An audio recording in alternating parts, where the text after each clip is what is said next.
আসসালামু আলাইকুম, সবাই কেমন আছেন? আজকে নিয়ে আসলাম আমার রান্না করা একটা স্পেশাল আইটেম। আমি এটা ফার্স্ট টাইম রান্না করছি। এটা কি রান্না করছে আমি নিজেও জানি না। মানে মন চেয়েছে তাই উল্টাপাল্টা যেভাবে পারছি মশলা দিয়ে রান্না করে ফেলছি। আসলে রান্না করতে তেমন একটা কারোই ভালো লাগে না, কিন্তু হাজব্যান্ডকে রান্না করে খাওয়াতে কিন্তু অনেক বেশি ভালো লাগে। এখানে আমি 6 থেকে 7 টুকরো মাংস নিয়েছি। সাধারণত সবসময় বাসায় যেভাবে মাংস রান্না করি সেই মাংসের টুকরোই, আমি আলাদা কোনো পিস করিনি। মাংসগুলোকে আমি একদমই হালকা করে ভেজে নিয়েছি, বেশি কড়া ভাজা করিনি। এর মধ্যে আমি সামান্য লবণ ব্যবহার করেছি মাংসগুলো ভাজার জন্য, কোনো হলুদ ব্যবহার করিনি। কেউ আবার রোস্টের মতো ভাববেন না। যাই হোক, আমি এখানে জিরা, গোস্তের মশলা, যা যা দেওয়ার দরকার, গরম মশলা সবকিছু দিয়ে এখানে মাংস ভাজার যে তেলটা ছিল সেটা এখানে অ্যাড করে দিয়েছি। এই পর্যায়ে আমি এখানে অ্যাড করে দিয়েছিলাম পেঁয়াজটা আমি কিছুটা বাড়িয়ে দিয়েছি, যেহেতু আমার মাংস কম সেই অন্দাজে আমার পেঁয়াজটা এখানে বেশিই ছিল। যেহেতু আমার এখানে মাংস কম, তার জন্য কিন্তু আমাকে মশলাটাও খুব কম ব্যবহার করতে হবে। তো পেঁয়াজটা আমি হালকা ভাজা করেছি, তারপর এর মধ্যে আমি দিয়ে দিলাম পেঁয়াজ রসুনের পেস্ট। মাংস রান্না করার জন্য সবসময় আমি পেঁয়াজ, রসুন, আদা এগুলো পেস্ট করে ফ্রিজে রেখে দিই। শুধু ব্যবহার করার সময় আমি ফ্রিজ থেকে নামিয়ে নিই। আমি আমার মাংস রান্না করার মশলাটা ভালো করে আগে কষিয়ে নিই।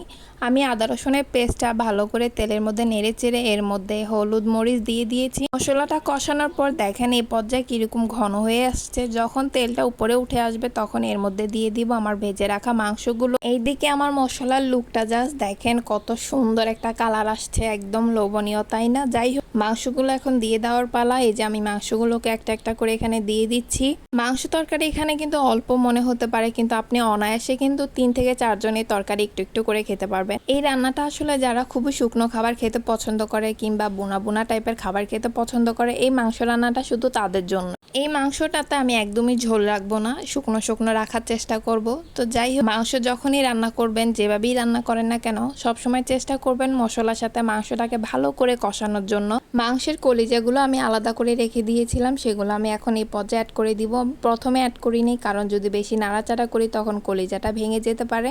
2 থেকে 3 মিনিটের মতো আমি মাংসটাকে মশলার সাথে ভালো করে কষিয়ে নিয়েছি। তারপর এর মধ্যে আমি সামান্য কিছু পানি অ্যাড করে দিয়েছি।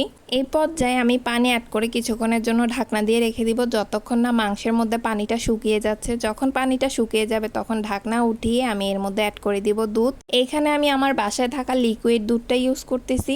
আপনি চাইলে গুঁড়া দুধও ইউজ করতে পারেন।